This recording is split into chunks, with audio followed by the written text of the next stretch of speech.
ফ্যাসিস্টের দোসরদের চক্রান্ত ঠেকাতে ঐক্যের ডাক বেগম জিয়ার, দ্রুত সংস্কার করে নির্বাচনের আহ্বান। ভোট নিয়ে ধূম্রজাল তৈরি ষড়যন্ত্র দেখছেন তারেক রহমান। রাষ্ট্র মেরামতের ন্যূনতম সংস্কার দ্রুত সম্পন্ন করে গণতান্ত্রিক ব্যবস্থায় ফিরে যাওয়ার জন্য সকলের কাছে গ্রহণযোগ্য একটি নির্বাচন অনুষ্ঠান সম্পন্ন করা। স্থানীয় নির্বাচন অনুষ্ঠিত হলে সেটি হবে সারা দেশে পলাতক স্বৈরাচারের দোসরদের পুনর্বাসনের একটি প্রক্রিয়া, যা সরাসরি গণ অভ্যুত্থান আকাঙ্ক্ষা বিরোধী মাফিয়া চক্রকে পুনর্বাসন প্রক্রিয়া এই ফাঁদে বিএনপি পা দেবে না, বিএনপি পা দিতে পারে না। ভোটের অধিকার ফেরানোর লড়াইয়ে কেন্দ্রের নির্দেশ মেনে চলার প্রতিজ্ঞা তৃণমূলের নেতাদের। কোনো প্রতিহিংসা বা প্রতিশোধের রাজনীতি করব না, জনগণের কল্যাণের জন্য কাজ করব। 17 বছর মাঠে লড়াই করেছে, তাদেরকে আমাদের নেতা নিশ্চয়ই মূল্যায়ন করবেন। দেখছিলেন প্রধান শিরোনাম। রাতের সময় সঙ্গে আছি আমি গোলাম রাব্বি এবং আমি মার্জিয়া শ্রেয়া। এবার অন্যান্য শীর্ষ সংবাদ। জাতীয় নাগরিক পার্টি নামে কাল আসছে নতুন রাজনৈতিক দল। শীর্ষ 5 পদে নাহিদ আখতার, হাসনাত সার্জিস ও নাসির উদ্দিন। মানিক মিয়া এভিনিউয়ে সমাবেশের অনুমতি।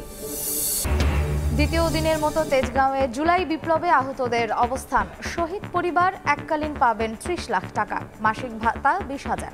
আহতদের 3 ক্যাটাগরিতে দেয়া হবে সহায়তা। বেক্সিমকো শিল্প পার্কের 14 কারখানা শ্রমিকদের পাওনা শোধ শুরু 9 মার্চ। সরকারের খরচ 525 কোটি টাকা। ঋণদাতাদের বিরুদ্ধে ব্যবস্থা নেওয়ার হুঁশিয়ারি উপদেষ্টা। এবং করোনাকালে $700 মিলিয়ন দুর্নীতি। স্বাস্থ্যের সাবেক ডিজি সহ 14 জনকে দুদকে তলব। সন্দেহজনক লেনদেনে সাবেক মন্ত্রী আব্দুর রহমানের বিরুদ্ধে মামলা।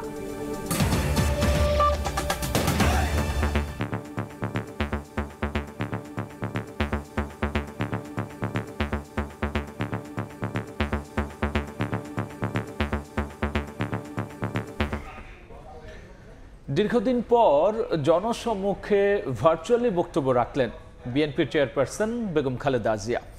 দলের বর্ধিত সভায় লন্ডন থেকে যুক্ত হয়ে তিনি বলেছেন, জুলাই আন্দোলনের চেতনা ধ্বংসে ফ্যাসিস্টের দোসররা এখনো ষড়যন্ত্রে লিপ্ত। গণতান্ত্রিক বাংলাদেশ গড়তে ন্যূনতম সংস্কার শেষে নির্বাচন দিতে সরকারের প্রতি আহ্বান জানান বিএনপি নেত্রী।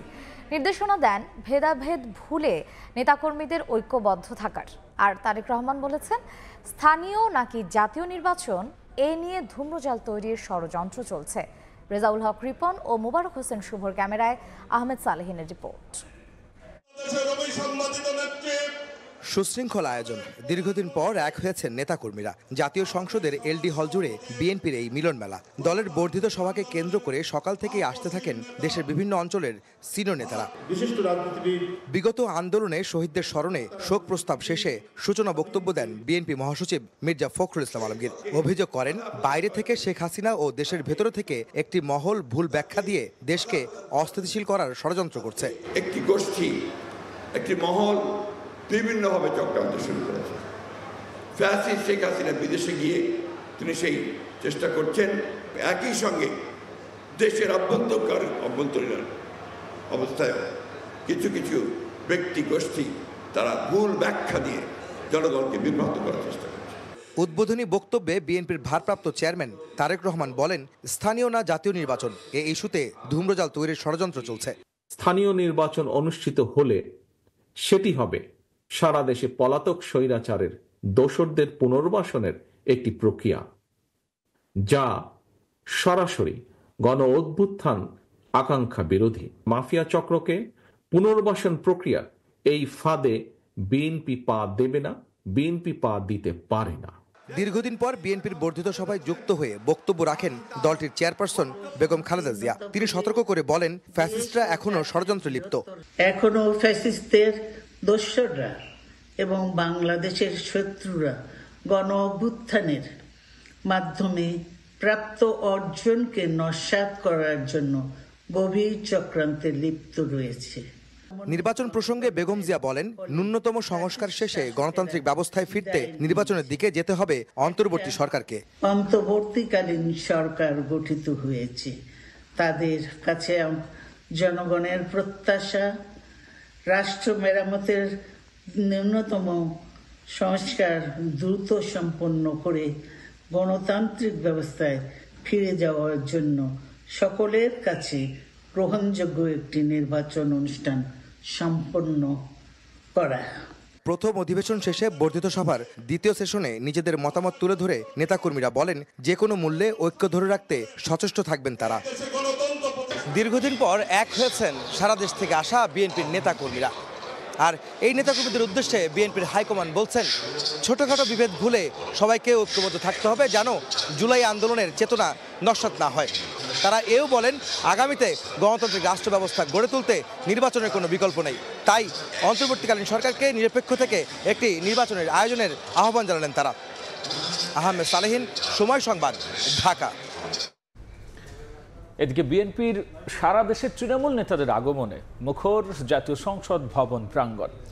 দলের বর্ধিত সভায় উপস্থিত হন স্থানীয় পর্যায়ের নেতারা। মানুষের ভোটের অধিকার ফিরিয়ে দেওয়ার লড়াইয়ে কেন্দ্রীয় নির্দেশনা মেনে কাজ করতে প্রতিজ্ঞাবদ্ধ তারা।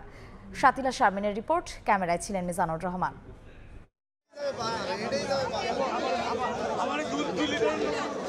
প্রাণখোলা উচ্ছ্বাস, স্বতঃস্ফূর্ত আগমন আর বর্ণিল আয়োজন। সারা দেশ থেকে তৃণমূলের নেতারা যোগ দেন জাতীয় সংসদ ভবন প্রাঙ্গণে 7 বছর পর বিএনপির বর্ধিত সভায়। দীর্ঘ সময় পর কেন্দ্রীয় পর্যায়ের এমন আয়োজনে উদ্বেলিত নেতারা। জনগণের ভোটের দাবি ছিল তাদের উচ্চারণে। আন্দোলন সংগ্রামে পরীক্ষিতদের মূল্যায়ন করবে দল, এমন প্রত্যাশা জানান তারা। অনেক চড়াই উত্তরের মধ্য দিয়ে আমরা আজকে এই জায়গায় এসে পৌঁছেছি।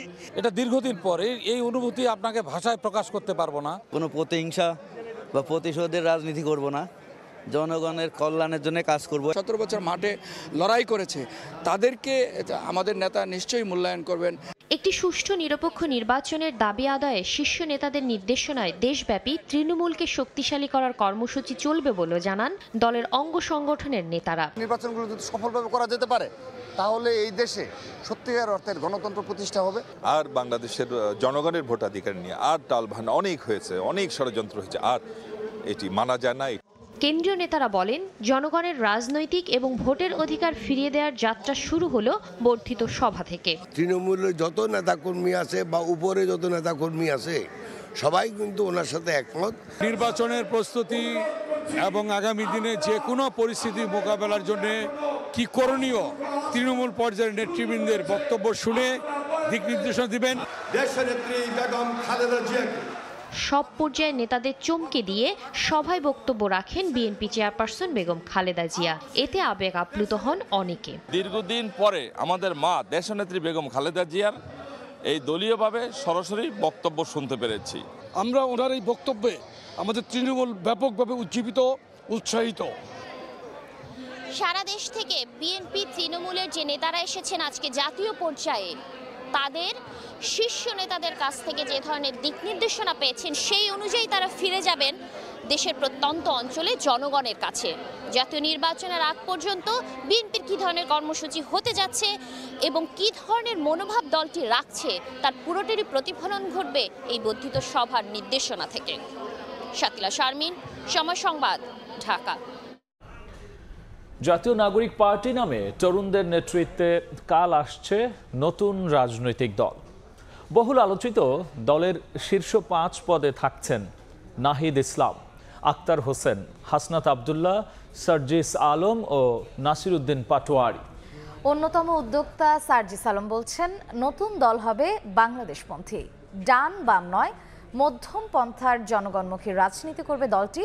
বিশেষজ্ঞরাও আশা দেখছেন তারুণ্য নির্ভর নতুন এই দলে। হাসান ওয়ালির প্রতিবেদন।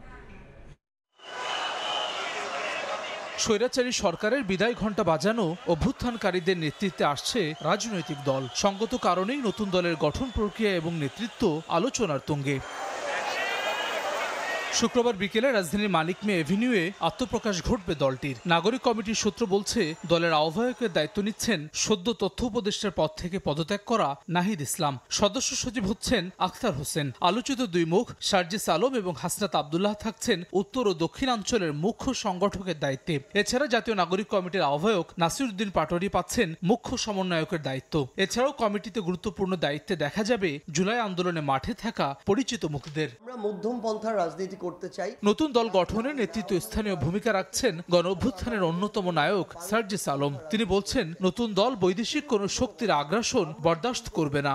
আমরা এই তরুণ প্রজন্মের নেতৃত্বে যে রাজনৈতিক দল করতে যাচ্ছি, তারা বৈদেশিক যে কোনো শক্তির চোখ রাঙানো আগ্রাসন বিন্দুমাত্র সহ্য করব না।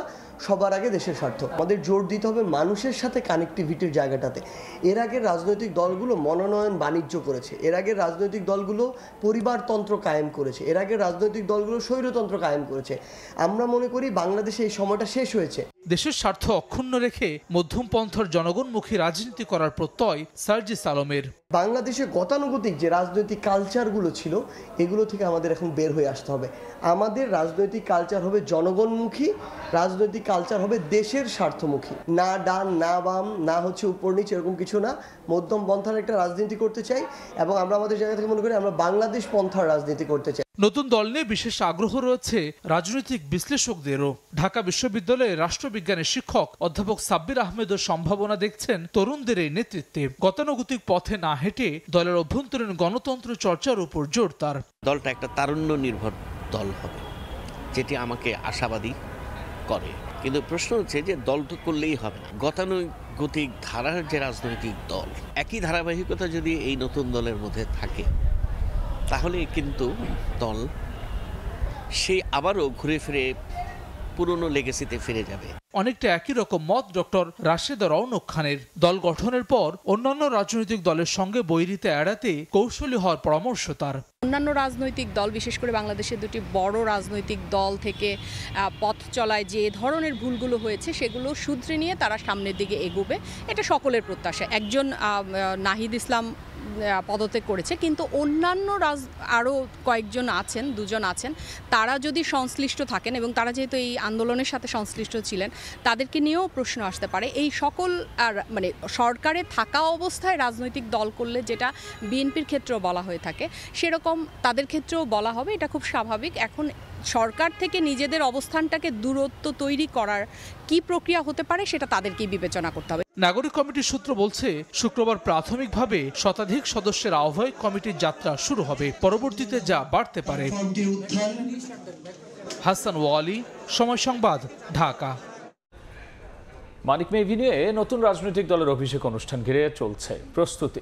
সেখানকার খবর জানাতে সরাসরি যুক্ত হচ্ছেন সহকর্মী আমান নবী। যাচ্ছি তার কাছে। আমান,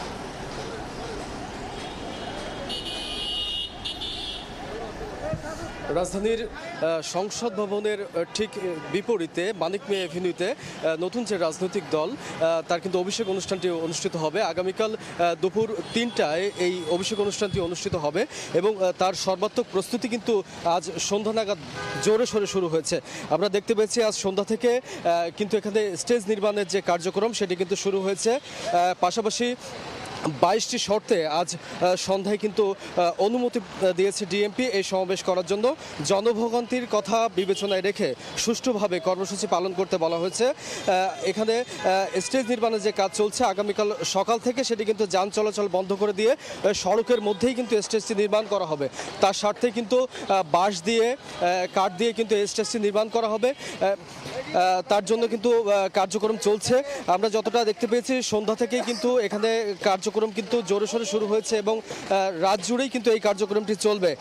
যান চলাচলের জন্য কিন্তু সকাল থেকেই কিন্তু ব্যারিকেড দেওয়া হবে, সেটি কিন্তু বন্ধ করে ভিন্ন সড়ক ব্যবহার করতে বলা হয়েছে সাধারণ মানুষের চলাচলের জন্য।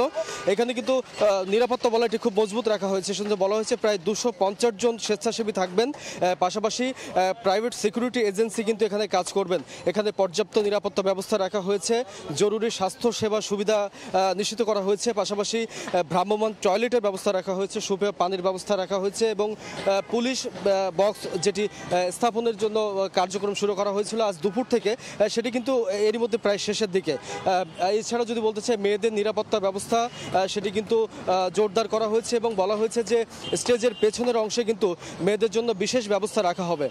আমরা জানতে পেরেছি বিদেশি কূটনৈতিক এবং সব দলের রাজনৈতিক নেতাদের কিন্তু দাওয়াত দেওয়া হবে, তারা কিন্তু এখানে কিন্তু কাল উপস্থিত হবেন। প্রধান উপদেষ্টা কিন্তু দাওয়াত গ্রহণ করেছেন, হয়তোবা তার উপস্থিতিও আমরা দেখতে পারি। কাল সকাল থেকে কিন্তু এই স্টেজটি এই সড়কে কিন্তু নির্মাণ করা হবে এবং তার জন্য সমস্ত ব্যবস্থা কিন্তু এই রাতের মধ্যে গ্রহণ করা হচ্ছে। এই ছিল মানিক মিয়া এভিনিউ থেকে আমার কাছে সবশেষ।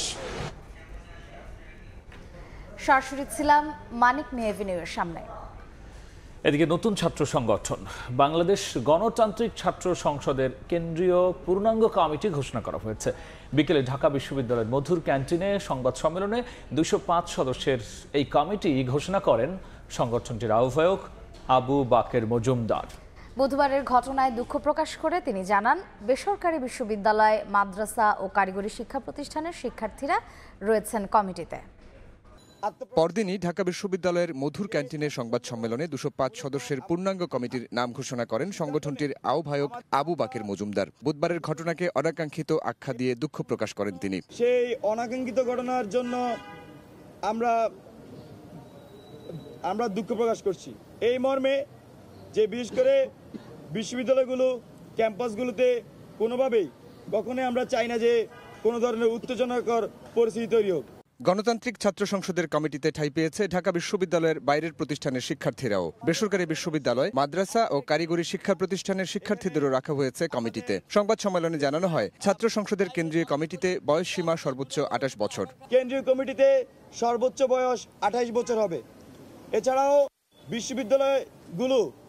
বিশ্ববিদ্যালয় বা কলেজ শাখা সমূহের কমিটিগুলোতে যারা নেতৃত্বে থাকবেন তারা ভর্তি হওয়া থেকে সর্বোচ্চ 7 বছরের মধ্যে নেতৃত্বে আসতে পারবেন। ঘোষিত আহ্বায়ক কমিটি সারা দেশের বিভিন্ন ইউনিটে নতুন কমিটি তৈরিতে মুখ্য ভূমিকা রাখবেন বলেও জানান আবু বাকের মজুমদার। সারা দেশের বিভিন্ন ইউনিটে, বিভিন্ন সংসদে তারা কমিটি আহ্বান করবেন। সাইফুল রুদ্র, সময় সংবাদ, ঢাকা। জুলাই বিপ্লবে আহতদের একাংশের অবস্থান কর্মসূচির মধ্যেই ভাতা দেওয়ার বিষয়ে সিদ্ধান্তের কথা জানিয়েছে সরকার।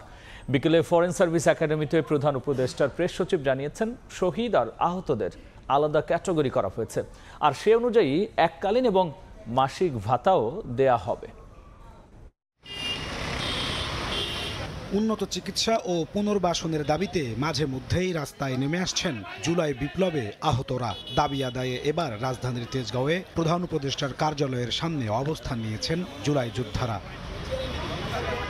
জুলাই বিপ্লবে শহীদ ও আহতদের ক্যাটাগরি ভেদে এককালীন অর্থ প্রদান, উন্নত চিকিৎসা ও মাসিক ভাতা দেওয়ার দাবিতে এই আন্দোলন চালিয়ে যাওয়ার ঘোষণা দেন জুলাইয়ের আহতরা। আমরা এই বৈষম্য চাই না, আমাদের দাবি হচ্ছে 2টা ক্যাটাগরি, এ এবং বি। যতক্ষণ পর্যন্ত আমাদের দাবি পূর্ণ না করবে ততক্ষণ পর্যন্ত আমরা এখানে অবস্থান করব। এমন প্রেক্ষাপটে বৃহস্পতিবার সন্ধ্যায় রাজধানীর ফরেন সার্ভিস একাডেমিতে সংবাদ সম্মেলনের আয়োজন করে প্রধান উপদেষ্টার প্রেস উইং। প্রেস সচিব শফিকুল আলম জানান, জুলাই বিপ্লবে শহীদ পরিবারকে এককালীন 30 লাখ টাকা ও প্রতি মাসে 20,000 টাকা করে ভাতা দেওয়ার সিদ্ধান্ত নিয়েছে সরকার। তিনি জানান, আহতদের 3 ক্যাটাগরিতে ভাগ করা হয়েছে। যারা একেবারেই পঙ্গু হয়ে গেছেন, হারিয়েছেন কর্মক্ষমতা, তাদের রাখা হয়েছে ক্যাটাগরি এতে, যাদের এককালীন 5 লাখ টাকা দেয়া হবে আর প্রতি মাসে পাবেন 20,000 টাকা ভাতা। বি ক্যাটাগরিতে যারা আছেন তারা এককালীন পাবেন 3 লাখ টাকা আর প্রতি মাসে দেয়া হবে 15,000 টাকা ভাতা। সি ক্যাটাগরিতে যারা আছেন তারা এককালীন 1 লাখ টাকা আর প্রতি মাসে ভাতা পাবেন 10,000 টাকা। যারা শহীদ হয়েছেন তারা 30 লক্ষ টাকা করে পাবেন তাদের ফ্যামিলি। জুলাই 24-এর যোদ্ধাগণ 3টি মেডিকেল ক্যাটাগরি যথা ক্যাটাগরি এ, ক্যাটাগরি বি এবং ক্যাটাগরি সি অনুযায়ী সুবিধা পাবেন। শফিকুল আলম আরও জানান, এই ভাতা কোনো কোটা প্রথা হবে না, শুধুমাত্র প্রথম প্রজন্মই ভোগ করবে এই সুবিধা। পরবর্তী সকল রাজনৈতিক সরকার এই ধারা অব্যাহত রাখবে বলেও প্রত্যাশা তার। আমরা মনে করি যতদিন বাংলাদেশ থাকবে জুলাই যোদ্ধাদেরকে কেউ ভুলবে না। কোনো কোটার সিস্টেমে আমরা যাচ্ছি না, এটা কোটার বিষয় না। আর এটা এমন যে জেনারেশন আফটার জেনারেশন সেটাও না। আগামী মার্চ থেকেই ভাতা দেওয়া শুরু হবে বলেও জানানো হয় সংবাদ সম্মেলনে। নাজমুস সালেহী, সময় সংবাদ, ঢাকা। বেক্সিমকো শিল্প পার্কের 14টি কারখানা কাল থেকে পুরোপুরি বন্ধ থাকবে। 9 মার্চ থেকে শ্রমিক কর্মচারীদের বকেয়া 525 কোটি 46 লাখ টাকা পরিশোধ করা হবে। সচিবালয়ে এক ব্রিফিংয়ে শ্রম উপদেষ্টা এম শাখাওয়াত হোসেন জানিয়েছেন, বেক্সিমকোকে ঋণ দেওয়ার সঙ্গে সংশ্লিষ্ট ব্যাংক ও কোম্পানির কর্মকর্তাদের বিরুদ্ধেও নেওয়া হবে ব্যবস্থা। এদিকে সেনাপ্রধানের বক্তব্য প্রসঙ্গে উপদেষ্টা বলেছেন, না বুঝে কোনো কথা বলেননি সেনাপ্রধান। 5 আগস্ট আওয়ামী লীগ সরকার পতনের পর গত ডিসেম্বরে বন্ধ করে দেয়া হয় শেখ হাসিনার বেসরকারি শিল্প ও বিনিয়োগ উপদেষ্টা সালমান এফ রহমানের মালিকানাধীন প্রতিষ্ঠান বেক্সিমকো শিল্প পার্কের 16টি কারখানা। আদালতের নির্দেশে বেক্সিমকো গ্রুপের সব সম্পত্তি রক্ষণাবেক্ষণে রিসিভার নিয়োগ করে বাংলাদেশ ব্যাংক। এরপর থেকেই সব কারখানা খুলে দেয়া ও বেতন ভাতার দাবিতে আন্দোলন করছেন শ্রমিক কর্মচারীরা। প্রশ্ন উঠেছিল, রিসিভার নিয়োগের পরও কেন কারখানাগুলো বন্ধ হয়ে গেল? বৃহস্পতিবার সকালে সচিবালয়ে আয়োজিত এক ব্রিফিংয়ে শ্রম ও কর্মসংস্থান উপদেষ্টা জানালেন, আগামী 9 মার্চ থেকে বেক্সিমকো শিল্প পার্কের সব শ্রমিক কর্মচারীর বকেয়া পাওনা পরিশোধ করা শুরু হবে। এর আগে সম্পূর্ণ বন্ধ ঘোষণা করা হবে সেখানকার 14টি কারখানা। এছাড়া ঋণ প্রদানের সঙ্গে জড়িতদের বিরুদ্ধেও নেওয়া হবে ব্যবস্থা। 31,669 শ্রমিক এবং 1,565 জন কর্মকর্তার পাওনা বাবদ টাকা আগামী 9 তারিখের ভিতরে যে যার পাঠা পেয়ে যাবেন। অর্থ বিভাগের ব্যয় খাত হতে 325 কোটি ও 46 লক্ষ টাকা শ্রম মন্ত্রণালয় থেকে লোন হিসাবে আমরা দিচ্ছি 200 কোটি। Bangladesh bank, security exchange commission, যারা যারা ইনভলভড এই টাকা দেওয়ার পিছনে প্রত্যেকের বিরুদ্ধে ইনকোয়ারি হবে এবং প্রত্যেকের বিরুদ্ধে মামলা করতে হবে। ব্রিফিংয়ে ওঠে সেনাপ্রধানের সম্প্রতি দেয়া বক্তব্যের প্রসঙ্গ জানিয়ে শ্রম উপদেষ্টা ও সাবেক সেনা কর্মকর্তা শাখাওয়াত হোসেন বললেন, সেনাপ্রধান না বুঝে কিছু বলেননি। সেনাপ্রধান আমার জন্য অনেক উঁচু স্তরের লোক, তিনি একটি বাহিনী চালাচ্ছেন এবং তিনি কোনো কথা না বুঝে বলেন নাই। আর আমি যতটুকু ওনাকে চিনি, শুক্রবার থেকে সম্পূর্ণভাবে বন্ধ হতে যাওয়া শিল্প পার্কের 14 কারখানায় কর্মকর্তা কর্মচারী 33,234 জন। কোন শ্রমিকের চাকরি যাক, এটা আমরা চাইনি। প্রসূন আশিস, সময় সংবাদ, ঢাকা। করোনাকালে স্বাস্থ্য খাতে $700 মিলিয়ন জালিয়াতি ধরতে নড়েচড়ে বসেছে দুদক। তলব করা হয়েছে অধিদপ্তরের সাবেক ডিজি আবুল কালাম আজাদ সহ 14 জনকে। এদিন প্রায় 4,000 কোটি টাকা লেনদেনের অভিযোগে মামলা করা হয়েছে সাবেক মৎস্য প্রাণী সম্পদ মন্ত্রী আব্দুর রহমানের বিরুদ্ধে। করোনাকালে বিশ্ব ব্যাংক সহ দাতা সংস্থা থেকে পাওয়া $700 মিলিয়ন প্রকল্পে নানা অনিয়ম দুর্নীতির ঘটনায় চলতি মাসে অনুসন্ধানে নামে দুদক।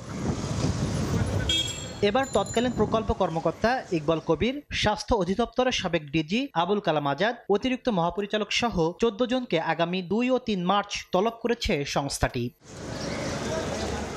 এদিন আওয়ামী লীগের প্রেসিডিয়াম সদস্য ও সাবেক মন্ত্রী আব্দুর রহমানের বিরুদ্ধে মামলা করেছে দুদক। মামলায় আব্দুর রহমান ও তার স্ত্রীর বিরুদ্ধে 4,000 কোটি টাকার সন্দেহজনক লেনদেন ও 7 কোটি টাকার অবৈধ সম্পদ অর্জনের অভিযোগ আনা হয়েছে। পাবলিক সার্ভেন্ট হিসাবে দায়িত্ব পালনকালে অপরাধমূলক অসদাচরণ এবং ক্ষমতার অপব্যবহারের মাধ্যমে প্রাপ্ত অর্থ বা সম্পত্তির অবৈধ উৎস গোপন বা আড়াল করার উদ্দেশ্যে স্থানান্তর, রূপান্তর এবং হস্তান্তর করার অপরাধ প্রাথমিক অনুসন্ধানকালে প্রমাণিত হয়েছে। মামলা হয়েছে গাজীপুর মেট্রোপলিটন পুলিশের সাবেক কমিশনার মোল্লা নজরুল ইসলাম, সাবেক স্বরাষ্ট্র মন্ত্রণালয়ের যুগ্ম সচিব ধনঞ্জয় কুমার দাস এবং স্বরাষ্ট্রের সাবেক জনসংযোগ কর্মকর্তা শরীফ মাহমুদ অপুর বিরুদ্ধে। অস্বাভাবিক ও সন্দেহজনক লেনদেন পূর্বক হস্তান্তর, স্থানান্তর এবং রূপান্তর করার অপরাধ প্রাথমিকভাবে প্রমাণিত হয়েছে। এই কারণে তার বিরুদ্ধে দুর্নীতি দমন কমিশন আইন 2004, দুর্নীতি প্রতিরোধ আইন 1947 এবং মানি লন্ডারিং প্রতিরোধ আইন 2012-এর সংশ্লিষ্ট ধারায় একটি মামলা রুজু হয়েছে। দুদক মহাপরিচালক জানান, আব্দুল মমিনের নেতৃত্বে বর্তমান কমিশন কোনো দুর্নীতিবাজকে দায় মুক্তি দেয়নি। কোনো মামলায় বা কোনো অনুসন্ধানে কোনো দায় মুক্তির ঘটনা নেই। তাসলিম তৌহিদ, সময় সংবাদ, ঢাকা।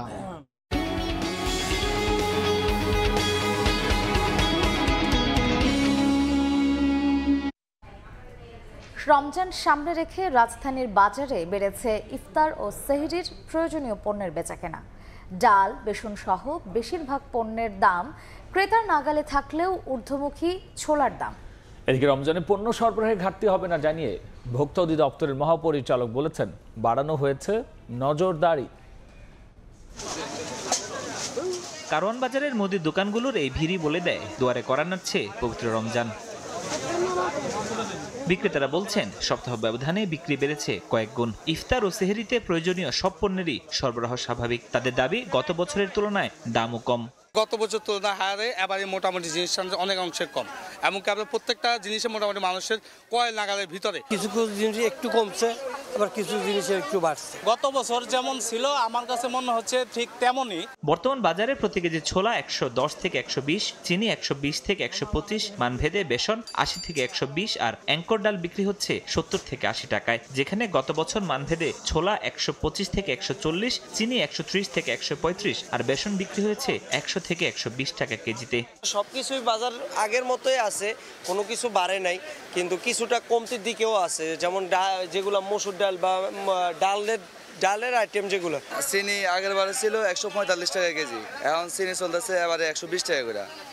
আর ট্যাং মোটামুটি আছে, ট্যাং কম দামে আছে, আড়াই কেজি ট্যাং 1150 টাকা। এদিকে রমজানে নিত্যপণ্যের দাম ভোক্তার নাগালে রাখতে বাজার মনিটরিং জোরদার করা হয়েছে বলে জানিয়েছেন ভোক্তা অধিকারের মহাপরিচালক। স্বাভাবিক সময়ের তুলনায় তদারকি টিমের সংখ্যা 30 থেকে 60 অর্থাৎ দ্বিগুণ করা হয়েছে। 63টি জেলায় জেলা প্রশাসকগণ কর্তৃক তাদের পরিচালিত তদারকি টিমের অতিরিক্ত রমজানে 30 দিন নিয়মিত নিবিড় মনিটরিং কার্যক্রম পরিচালনার উদ্যোগ নেওয়া হয়েছে। রমজানে নিত্যপণ্যের বাজারে সংকট তৈরিকারীদের আইনের আওতায় আনা হবে বলে হুঁশিয়ারি ভোক্তা অধিদপ্তরের মহাপরিচালকের। ভোক্তা স্বার্থ বিরোধী কাজ করে তাদেরকে আইনের আওতায় আনতে হবে। ফরহাদুর রহমান, সময় সংবাদ, ঢাকা।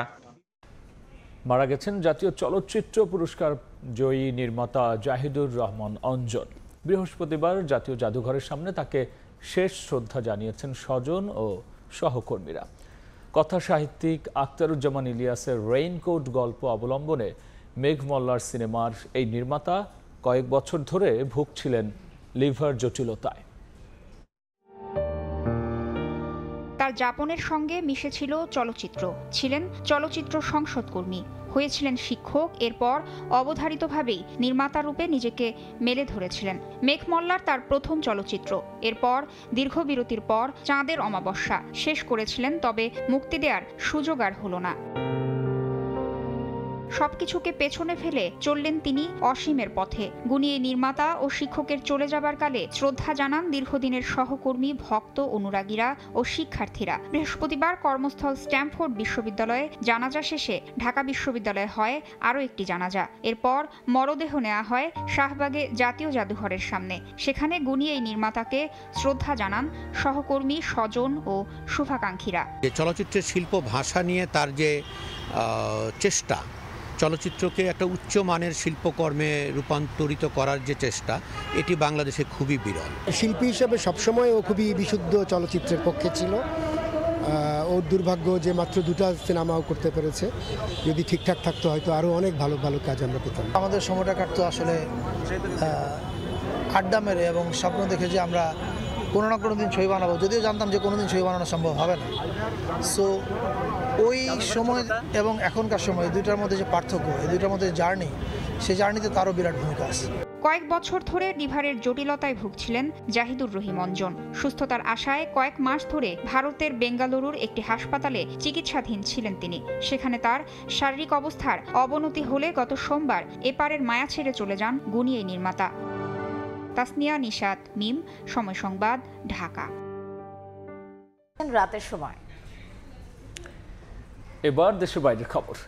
উল্লেখযোগ্যভাবে ব্যয় না কমালে দেউলিয়া হয়ে যাবে যুক্তরাষ্ট্র। প্রেসিডেন্ট হিসেবে ক্ষমতা গ্রহণের পর ট্রাম্পের আনুষ্ঠানিক মন্ত্রিসভার বৈঠকে এমন মন্তব্য করেছেন ধনকুবের এলন মাস্ক। বৈঠকে এপি, রয়টার্স সহ কয়েকটি বার্তা সংস্থার সাংবাদিকদের প্রবেশ করতে দেয়নি হোয়াইট হাউস। তাদের অভিযোগ, ট্রাম্প প্রশাসনের এমন সিদ্ধান্তে ক্ষুণ্ণ হয়েছে গণমাধ্যমের স্বাধীনতা। অন্যদিকে নাম প্রকাশে অনিচ্ছুক সূত্র ব্যবহার করে খবর প্রকাশ করলে মামলা দেওয়ার হুমকি দিয়েছেন ট্রাম্প। পাশাপাশি শীঘ্রই ইউরোপীয় ইউনিয়নের ওপর 25% শুল্ক আরোপের হুঁশিয়ারি দিয়েছেন তিনি। আন্তর্জাতিক ক্রিকেটে প্রতিভাবান দল হয়ে থাকার সময় শেষ।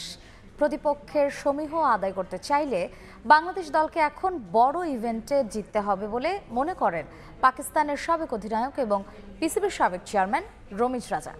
টাইগার পেস ইউনিটের ভূয়সী প্রশংসা করেছেন তিনি। রাওয়ালপিন্ডি থেকে নিয়ন মুহাইমিনের রিপোর্ট। সেই 1999 সালে বিশ্বকাপে পাকিস্তানকে হারিয়ে বড় দলের বিপক্ষে জিততে শিখেছিল বাংলাদেশ। এরপর কালে কালে সময় কেটেছে অনেক, টেস্ট স্ট্যাটাস পেয়েছে টাইগাররা। তারপর সাদা পোশাকেও কাটিয়ে ফেলেছে 2 দশকের বেশি সময়। ঘরের মাঠে বড় দলগুলোকে হারালেও বিদেশের মাটিতে এখনও নিজেদের প্রভাব সেভাবে ফেলতে পারেননি তারা। শেষ কয়েকটি আইসিসি ইভেন্টে বাংলাদেশের পারফরমেন্সে যতটা হতাশ দেশিরা, ঠিক ততটাই অবাক বিদেশিরাও। কমেন্ট্রির কারণে বাংলাদেশের ক্রিকেটকে দীর্ঘদিন ধরেই দেখছেন রমিজ রাজা। তাই অকপটেই বললেন, প্রতিভাবান তকমাটা এখন ক্লিশে হয়ে গেছে টাইগারদের জন্য, এবার দরকার ফলাফল। বাংলাদেশে প্রতিভার অভাব নেই, ব্যক্তিগত পারফরমেন্সও যথেষ্ট ভালো, কিন্তু দল হিসেবে এই দলটার পারফরমেন্স নেই। আন্তর্জাতিক ক্রিকেটে প্রতিপক্ষের সমীহ চাইলে এখন জিততে শিখতে হবে বাংলাদেশকে। যদি এভাবে চলতে থাকে সামনে কেউই পাত্তা দেবে না তাদের। বাংলাদেশের চ্যাম্পিয়ন্স ট্রফির ব্যর্থতার পেছনে ব্যাটারদের দায়টাই বেশি দেখছেন রমিজ। টপ অর্ডারের ব্যর্থতা চোখে লেগেছে তার। বলেছেন, টপ থেকে রান না পাওয়ায় মিডল অর্ডারে রান এলেও সেখানে ছিল স্ট্রাইক রোটেশনের অভাব। টপ অর্ডার পারেনি, সেটা না হয় মেনে নিলাম, কিন্তু মিডল অর্ডার তো ছন্দে ছিল। তারপরও এভাবে ব্যর্থ হলো কেন দল? কারণ তোমরা রানিং বিহাইন্ড দ্য উইকেটে দুর্বল, ডট বলের প্রেসার রিলিজ করতে পারোনি। এভাবে ওয়ানডেতে জয় আসবে না। চ্যাম্পিয়ন্স ট্রফিতে বাংলাদেশ দলের সদস্যরা সাকিবকে মিস না করলেও সাবেক বিশ্বসেরা অলরাউন্ডারের অভাবটা ঠিকই বুঝতে পেরেছেন রমিজ রাজা। নিয়ন মুহাইমিন, সময় সংবাদ, রাওয়ালপিন্ডি, পাকিস্তান। এ পর্যায়ে শীর্ষ সংবাদ জানিয়ে দিচ্ছি আরেকবার। ফ্যাসিস্টের দোসরদের চক্রান্ত ঠেকাতে ঐক্যের ডাক বেগম জিয়া। দ্রুত সংস্কার করে নির্বাচনের আহ্বান। ভোট নিয়ে ধূম্রজাল তৈরি ষড়যন্ত্র দেখছেন তারেক রহমান।